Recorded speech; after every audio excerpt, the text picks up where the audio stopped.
BMCVTC channel Hindi channel में आप सभी का बहुत बहुत स्वागत है।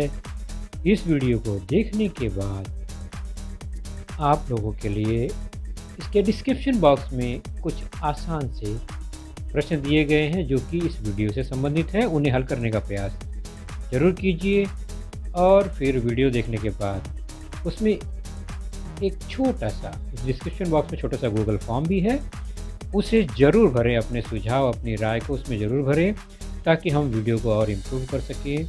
और अंत में इस चैनल को अगर आपने सब्सक्राइब नहीं किया है तो ज़रूर सब्सक्राइब कीजिए ताकि आपको नए नए आने वाले वीडियो की सूचना मिलती रहे। तो चलिए देखते हैं अपना वीडियो।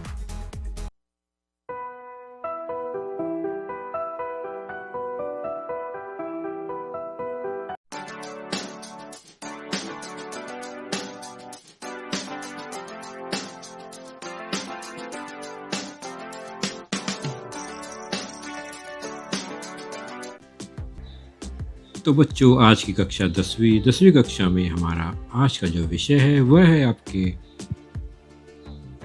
पाठ्य पुस्तकों में से गणित भाग दूसरा, जो कि ज्योमेट्री का सेक्शन होता है।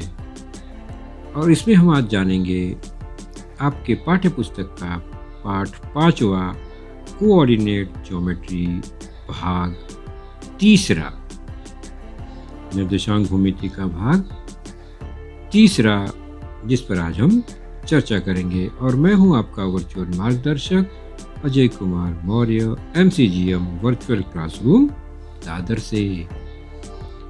तो इन निर्देशांक भूमिति चैप्टर में बच्चों हमने पिछले अपने लेसन में क्या क्या समझा, क्या क्या जाना। तो सबसे पहले हमने जाना कि किसी भी प्रतल में एक्स अक्ष के समांतर रेखाखंड पर स्थित दो बिंदुओं के बीच की दूरी और कैसे ज्ञात करते हैं, उनके एक्स निर्देशांकों का अंतर।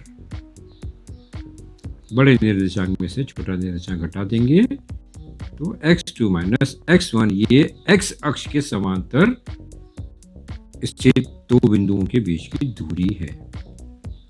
उसके बाद y अक्ष के समांतर अगर दो बिंदु हैं तो उनके बीच की दूरी को हम उनके y निर्देशांकों के अंतर से ज्ञात करते हैं। तो y2 माइनस y1 अर्थात वह y अक्ष के समांतर स्थित दो बिंदु हैं। x2 माइनस x1 निकाला मतलब वो बिंदु x अक्ष के समांतर स्थित हैं। उसके बाद हमने जाना कि अगर प्रतल में ऐसे दो बिंदु हैं जो इन दोनों अक्ष के समांतर नहीं है, समांतर स्थित नहीं है, तो उन दो बिंदुओं के बीच की दूरी कैसे ज्ञात करेंगे। मान लीजिए A ऐसा बिंदु है x1 y1 और B x2 y2 है। तो xy जो रेखाखंड है वो प्रतल xy पर ये दो बिंदु हैं, तो AB की दूरी कैसे ज्ञात करेंगे। और हमने ये जाना कि AB किसी भी अक्ष के समांतर नहीं है, तो उसके लिए हमने एक डिस्टेंस फॉर्मूला, दूरी का सूत्र देखा, जो कि इस तरह से है। उन बिंदुओं के x निर्देशांकों का अंतर का वर्ग धन y निर्देशांकों के अंतर का वर्ग और इसका वर्गमूल ज्ञात करेंगे तो दो बिंदुओं के बीच की दूरी प्राप्त होती है, जिसे हमने दूरी का सूत्र नाम दिया। दूरी सूत्र, डिस्टेंस फॉर्मूला। तो यह है square root of x2 minus x1 square plus y2 minus y1 square.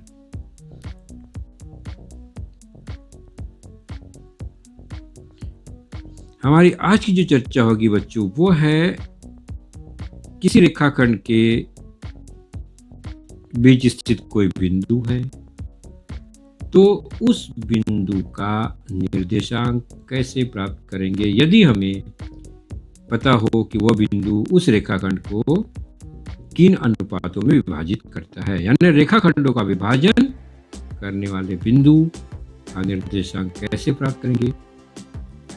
जिसमें हमारा पहला है विभाजन सूत्र, सेक्शन फॉर्मूला। दूसरा है रेखाखंड के मध्य बिंदु का सूत्र अर्थात मिड पॉइंट फॉर्मूला। विभाजन सूत्र, मध्य बिंदु का सूत्र। और तीसरा है स्पेशल केस है ये त्रिभुज से संबंधित केंद्र बिंदु का सूत्र अर्थात त्रिभुज की माध्यिका के संगामी बिंदु का निर्देशांक ज्ञात करने का सूत्र। इसे हम बारी बारी समझने का प्रयास करते हैं। सबसे पहले विभाजन सूत्र, सेक्शन फॉर्मूला। ये क्या है? और सिंपल सी बात है, थोड़ा सा ध्यान देना है हमें कि मान लीजिए यह एक रेखाखंड है और उसके बीच कोई एक बिंदु है। रेखाखंड के अंत बिंदु कुछ इस तरह से हैं, ए और बी, जिनके निर्देशांक क्रमशः x1 y1 हैं। बी जो बिंदु है, दूसरा अंत बिंदु, वो है x2 y2। तो ये रेखाखंड ए बी के बीच कोई एक बिंदु है जिससे हम P नाम देते हैं। उसका निर्देशांक हमें ज्ञात करना हो तो कैसे ज्ञात करेंगे? मान लेते हैं हम वह x और y है और यह P जो है ए बी को दो भागों में बांटता है। एक तो है AP, दूसरा है PB। मान लीजिए AB की लंबाई m और PB की लंबाई n है, तो ये m और n के अनुपात में विभाजित कर रहा है। कौन? बिंदु P। AB को दो भागों में बांट दिया, m और n। तो हमें P के निर्देशांक का पता लगाने के लिए विभाजन सूत्र का उपयोग करना है। कैसे करेंगे, कैसे याद रखेंगे सूत्र? तो P का x निर्देशांक अगर ज्ञात करना हो, सबसे पहले क्या करेंगे? ध्यान से देखिए, जो अनुपात है m, ध्यान से देखेंगे, m रेखाखंड के लेफ्ट साइड का हिस्सा है। रेखाखंड का दो हिस्सा है ना, एक लेफ्ट में एक राइट में। तो लेफ्ट साइड का अनुपात ये माप है m, तो उसका गुणा राइट साइड के बिंदु यानी B के निर्देशांक से करेंगे। यही ध्यान रखना है, लेफ्ट का अनुपात का राइट निर्देशांक से, राइट के अनुपात का लेफ्ट के निर्देशांक से गुणा करते हुए ये फॉर्मूला हम याद रखेंगे। तो m का अनुपात किससे? m का गुणा, क्योंकि x निर्देशांक निकालना है, तो m गुणे x2 राइट वाले बिंदु, m लिया x2, अब n लिया तो x1। तो इस तरह से कंफ्यूजन नहीं होना चाहिए। m का x1 से नहीं लेना है, m दूसरे साइड के बिंदु के निर्देशांक से लेना है, n को भी अपोजिट साइड के बिंदु के निर्देशांक से गुणा करना है। तो m x2 हो गया, n x हो गया, उसको जोड़ देंगे बटे दोनों अनुपात का योग अर्थात m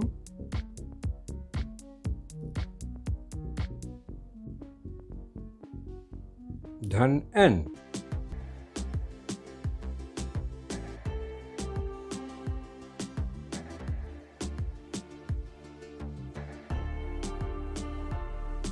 तो इस तरह से x निर्देशांक का पता चला। अब y के लिए भी सेम नियम, केवल वहां पर m यानी अनुपातों का गुणा जो है वो y निर्देशांक से होगा।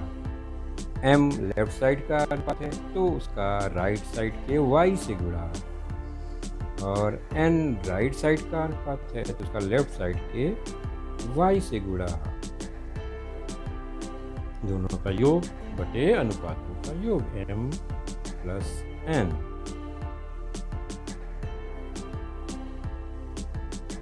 तो ये महत्वपूर्ण है, ध्यान देने वाली बात है। m का गुणा किसमें? n का गुणा किसमें? और mn क्या है? वह अनुपात है जिसमें बिंदु P ने रेखाखंड AB को विभाजित किया है। तो इस तरह P बिंदु के x और y निर्देशांक का पता चल जाता है, जिसे विभाजन सूत्र कहते हैं। तो जरूरी बात क्या थी? इसका किसमें गुणा होगा? m का गुणा, जो कि लेफ्ट साइड का अनुपात है, तो राइट साइड के बिंदु के निर्देशांकों से होगा, और n का गुणा, जो कि राइट साइड में है, तो लेफ्ट साइड के बिंदु के निर्देशांक से होता है। ये ध्यान रखना है। अब इसे हम प्रश्न में अप्लाई करेंगे और चेक करेंगे किस तरह हल करते हैं। प्रश्न संग्रह 5.2, पेज नंबर 115 आपके पाठ्य पुस्तक में। प्रश्न इस तरह से है, यदि बिंदु P बिंदुओं A -17 और B 4-3 को जोड़ने वाले रेखाखंड को 2:3 अनुपात में विभाजित करता है, तो बिंदु P के निर्देशांक ज्ञात कीजिए। इस प्रश्न में क्या समझ में आता है? एक आकृति द्वारा समझते हैं। अर्थात ये दो बिंदु हैं, A -17 और B 4-3, जिससे यह रेखाखंड बना है, और इनके बीच में कोई एक बिंदु P है जो कि 2:3 में विभाजित करता है। अर्थात PXY माना हमने, तो A से P 2 छोटा अनुपात और PB 3 में विभाजित करता है, ये बड़ा अनुपात है, इसलिए हमने वो डिस्टेंस बड़ा लिया है। PB की दूरी अधिक दिखाई दे रही है, अनुपात के हिसाब से हमने वो आकृति बनाई है। तो हमें P के निर्देशांक ज्ञात करने हैं। प्रश्न हल करने से पहले यहाँ पर x1 y1 xy कुछ लिखा नहीं है प्रश्न में, तो हम मानेंगे। माना P का निर्देशांक xy है और अनुपात m/n बराबर 2:3 है, ये हमने मान लिया प्रश्न के हिसाब से। और A में जो निर्देशांक है -17, उसको हमने x1 y1 माना, और B के निर्देशांक 4-3 को हमने x2 y2 माना है। अब हम रेखाखंड के विभाजन का सूत्र लगाएंगे, सेक्शन फार्मूला लगाएंगे, और हमारे पास x1 y1 x2 y2 और mn ये सभी जानकारियाँ उपलब्ध है। तो कैसे लगाएंगे? रेखाखंड का विभाजन का सूत्र क्या है? x बराबर mx2 प्लस nx1 बटे m+1 है ना। x है तो x निर्देशांकों का mn में गुणा, ध्यान रखना है m का x2 में, n का x1 में गुणा है। उसी प्रकार y के लिए my2 प्लस nx1 ny1 बटे m धन n, ये हो गया विभाजन सूत्र। अब m x2 x1 y2 y1 n सबके मान इस पर रख देंगे क्रम से। x निर्देशांक के लिए पहले m कितना है आपको पता ही है, उसमें लिखा है 2 गुणा x2 कितना है देखा है हमने, जो माना है वह है 4। इस तरह से हल होगा। धन n का नंबर आ गया और n है 3 गुणे x1 है -1 बटे m धन n, m और n 2 और 3 है, तो 2 धन 3। हल करेंगे तो कितना आ जाएगा? 2 चौक 8 धन 3 एक कम -3 और 2 + 3 = 5।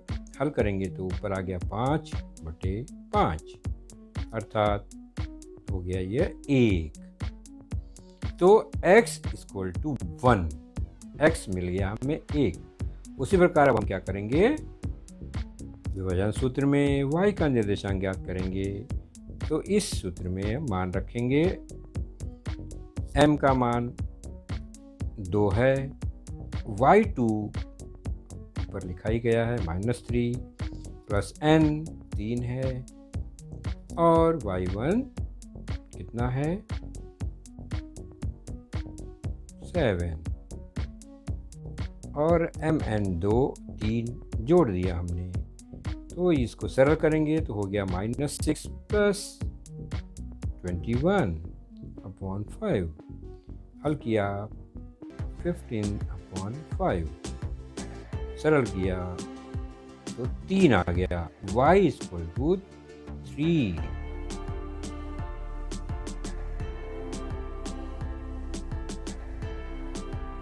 तो y का मान 3 आ गया। तो हमने देखा विभाजन सूत्र द्वारा x का मान 1, y का मान 3। तो बिंदु P का निर्देशांक क्या हुआ? 1, 3, कॉमा लगा देंगे। तो इस तरह से हमने उस बिंदु का निर्देशांक प्राप्त किया जो कि AB को 2, 3 के अनुपात में विभाजित करता था।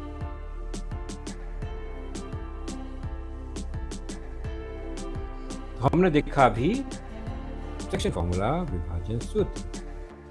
चलिए एक दूसरा उदाहरण है इसी तरह से, आप स्वयं हल करेंगे। थोड़ा सा मैं हिंट देता हूँ।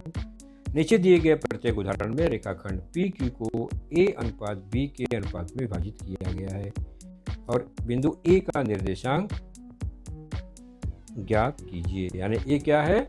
वह बिंदु है जो PQ को A अनुपात B में विभाजित करता है। तो ये मान कहाँ है P और Q का? तो ये अलग से लिखा गया है। P का निर्देशांक, Q का निर्देशांक और अनुपात A अनुपात B भी लिखा गया है, जो कि MN हम मानते हैं हमेशा। तो शुरुआत कैसे करेंगे? पहले मान लेंगे कि जो -37 है वो x1 y1 है और एक ऋण चार्ज जो है x2 y2 है। उसके बाद हमें MN भी मानना है। तो A का निर्देशांक जो है वो xy मानकर अनुपात MN है वो 2, 1 है प्रश्न के हिसाब से। अब सीधे हम क्या करेंगे? रेखाखंड के विभाजन का सूत्र लगाएंगे और वो क्या है? आपने देखा x = mx2 + nx1 / m + n और y निर्देशांक के लिए my2 + ny1 / m + n, ये y निर्देशांक। तो सारे मान हमें पता है, ऊपर देख ही रहे हैं। मान रखकर सरल करेंगे तो x और y के निर्देशांक मिल जाएंगे, मान मिल जाएंगे। तो बिंदु A का निर्देशांक हम लिख लेंगे। तो आप इसे कोशिश कीजिए, जिसके पहले जो हमने प्रश्न हल किया इसी प्रकार का था। दूसरा है रेखाखंड के मध्य बिंदु का सूत्र। इसके पहले हमने देखा वह बिंदु बीचों बीच मध्य में नहीं था, किसी अनुपात में विभाजित कर रहे हैं। अगर सेम बीच में है बिंदु एकदम मध्य में, तो अनुपात तो समान हो जाएगा, दोनों तरफ बराबर बराबर हो जाएगा। तो यह भी विभाजन ही सूत्र है, लेकिन मध्य बिंदु का। वो कैसे ज्ञात होता है? बहुत सरल है। वही फॉर्मूला हम लगाएंगे विभाजन के सूत्र का। मान लीजिए बिंदु A, बिंदु B इस तरह से है रेखाखंड AB पर और उसके निर्देशांक दिए गए हैं और इन दोनों के ठीक मध्य में एक बिंदु है जो कि जिसका निर्देशांक हमने M लिया। तो उसका जिसका नाम M, उसका निर्देशांक XY मान लेंगे। अब M क्या है? बीच में है, इसलिए AM और MB समान है। M का निर्देशांक XY कैसे ज्ञात करेंगे? अब यहाँ अनुपात समान हो गया क्योंकि दोनों सेम है, AM और MB। तो विभाजन सूत्र के हिसाब से हमें पता है mx2 + nx1 / m + n, अगर m और n अनुपात दिया गया है विभिन्न। उसी प्रकार y भी my2 + ny1 m + n, ये कब? जब अनुपात भिन्न हो, m और n हो।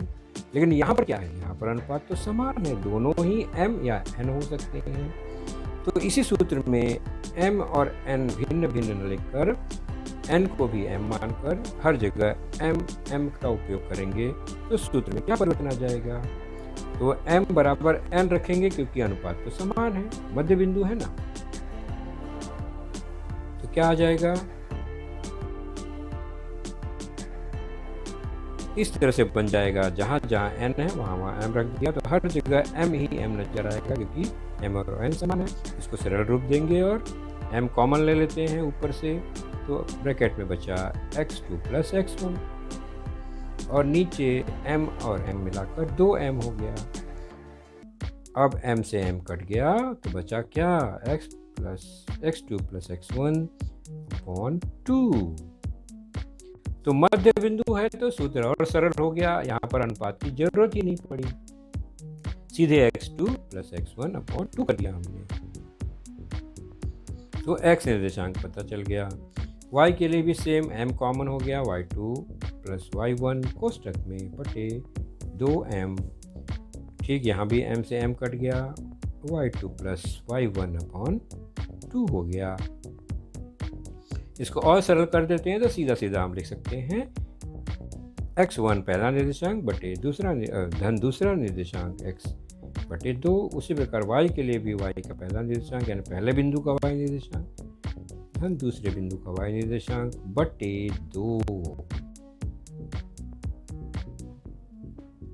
तो x1 plus x2 upon 2 x निर्देशांक हो गया मध्य बिंदु का, और y1 प्लस y2 अपॉन 2 यह मध्य बिंदु का y निर्देशांक हुआ, जिसे हम कहते हैं मध्य बिंदु का सूत्र, मिड पॉइंट फॉर्मूला। तो एक उदाहरण देखते हैं, प्रश्न संख्या 5.2 पेज 115। छठा उदाहरण है, ये बिंदु दिया गया है 22, 20, 0, 16। इसको जोड़ने वाली रेखाखंड के मध्य बिंदु का निर्देशांक ज्ञात करना है। तो आकृति द्वारा समझते हैं। मान लिया कि A 22, 20 है और B जो है वो 0, 16 है, और इनके बीच कोई मध्य बिंदु है M जो XY है। तो शुरुआत कैसे करेंगे? क्योंकि ये समान विभाजित है, मध्य बिंदु है, तो माना M जो है मध्य बिंदु XY है, और 22, 20 जो है x1, y1 है, और 0, 16 जो है x2, y2 है। सीधे सीधे मध्य बिंदु का सूत्र लगाएंगे। क्या है वो? x1 प्लस x2 अपॉन 2 और y1 प्लस y2 अपॉन 2। यहाँ पर m की जरूरत ही नहीं है, सरल हो गया ये। अब x1, y1 का मान रखते हुए, x2, y2 का मान रखते हुए निर्देशांक ज्ञात करेंगे। x1 है, हम ऊपर देख रहे हैं 22, x2 है 0 बटे 2। उसी प्रकार y1 20, y2 16 बटे 2।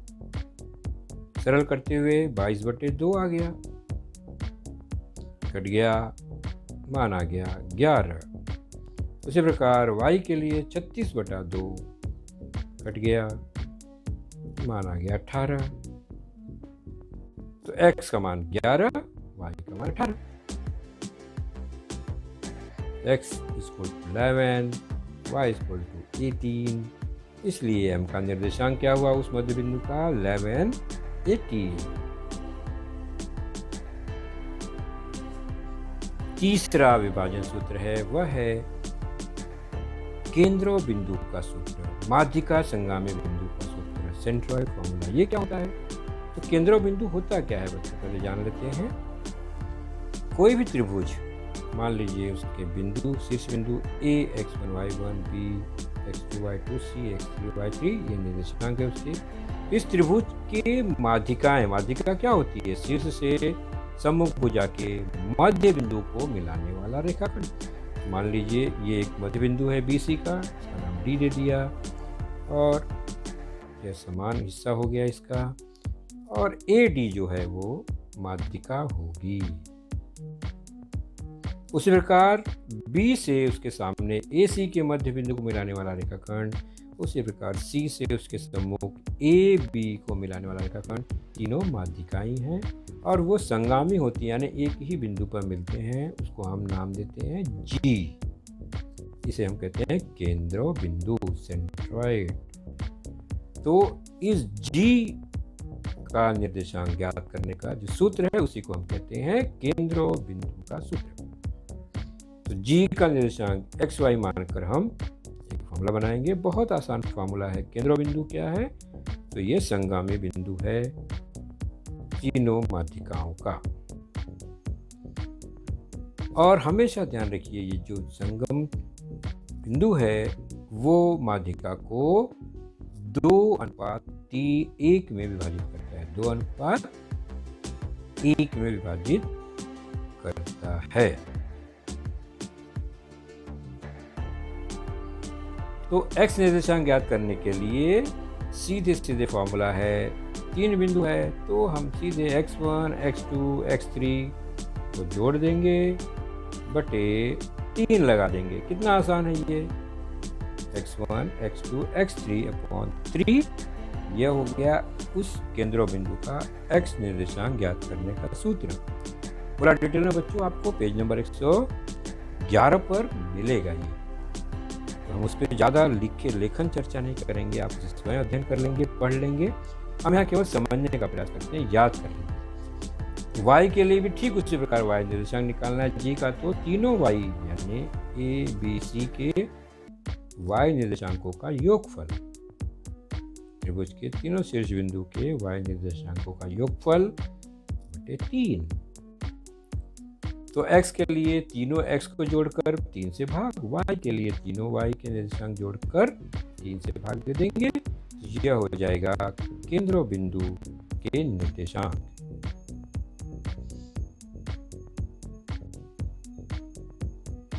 एक उदाहरण देख लेते हैं।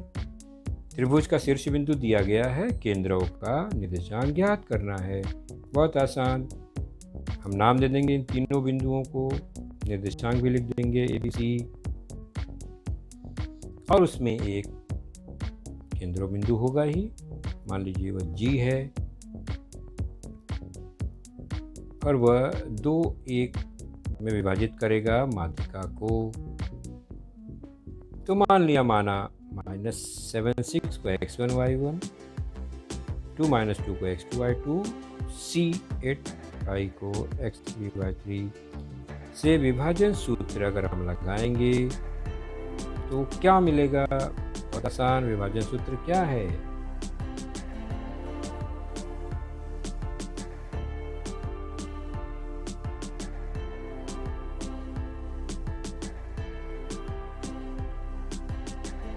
तो इस तरह से यह हमने देखा, अभी रिपीट हुआ। यहाँ पर हम सीधे केंद्र बिंदु, विभाजन सूत्र में केंद्र बिंदु का सूत्र लगाएंगे और कैसे ज्ञात करेंगे? तो x1 x2 x3/3 y1 y2 y3/3, x1 का मान रख देंगे -7, फिर 2, फिर 8, इस तरह से मान रखते हुए चलिए हम देख लेते हैं, मान क्या कर लेते हैं। x1 कितना है? -7, x2 2, x3 8 और अपॉन 3। उसी प्रकार y के लिए भी पहले x को हल कर लेते हैं। हल किया तो आ गया 3/3, सरल किया 1 आ गया। y के लिए भी सेम देखेंगे तो y1 कितना है? 6, y2 है -2 और y3 है 5। सरल करेंगे तो आ जाएगा 9/3 और y का मान आ गया 3, x1 y3। तो केंद्र बिंदु का निर्देशांक हो गया 1 3। तो आज हमने कौन कौन से विभाजन सूत्र देखे? पहला है विभाजन सूत्र, सेक्शन फॉर्मूला जिसमें अनुपात दिया गया है, अनुपात भिन्न है। दूसरा देखा मध्य बिंदु का सूत्र, जिसमें दोनों अनुपात समान है, यानी मध्य बिंदु है उसका निर्देशांक। और तीसरा हमने देखा किसी त्रिभुज के केंद्र बिंदु का निर्देशांक केंद्र बिंदु के सूत्र द्वारा, जो कि इस तरह से है। तो 3 सूत्र याद रख लिए, बहुत आसान सा सूत्र है, और फिर प्रश्नों को निर्देशानुसार हल करेंगे। तो बच्चों, आपने देखा आज का लेसन, उसके प्रमुख मुद्दों को ध्यान से बार बार दोबारा देखकर समझने का प्रयास कीजिए, क्योंकि एक बार देखने पर किसी को भी वो पूरा मुद्दा समझ में नहीं आता। तो जैसे ही हम 2 बार 3 बार देखेंगे तो हमें वह समझ में आने लगेगा। और इसके आगे की जानकारी जो होगी बच्चों, वह निश्चित ही हमारे अगले वीडियो में होगी। तो उस वीडियो को देखने के लिए, उसकी सूचना प्राप्त करने के लिए जो नीचे सब्सक्राइब का बटन होता है उसे ज़रूर प्रेस कीजिए और नोटिफिकेशन ऑन रखिए, ताकि जैसे ही हमारा लेसन चैनल पर डाला जाएगा आपको वह तुरंत प्राप्त होगा। तो अपना ख्याल रखिए, सुरक्षित रहिए। Thank you.